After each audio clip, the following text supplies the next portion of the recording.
Hello guys, welcome back to the channel. In this today's tutorial, I'm going to show you how to make our caption all uppercase in CapCut mobile. Alright guys, here I have created a project in my CapCut application, and here I have added caption, auto caption to my video. And if we want to make the caption all uppercase, we can click on the caption. First of all, we can click on text and click on the caption, then select style.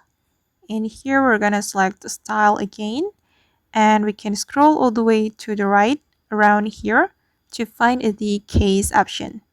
Okay, and if you want to make your caption all uppercase, you can click on this option, and now it's done. As you can see that now my caption has become all uppercase, and we can click on this check mark, and now let's just take a look at the final result. I'm going to play the video. Okay, like this. Alright guys, and that's how we can make caption all uppercase in CapCut. I hope this tutorial will be useful for you. Thank you so much for watching, and see you on the next video.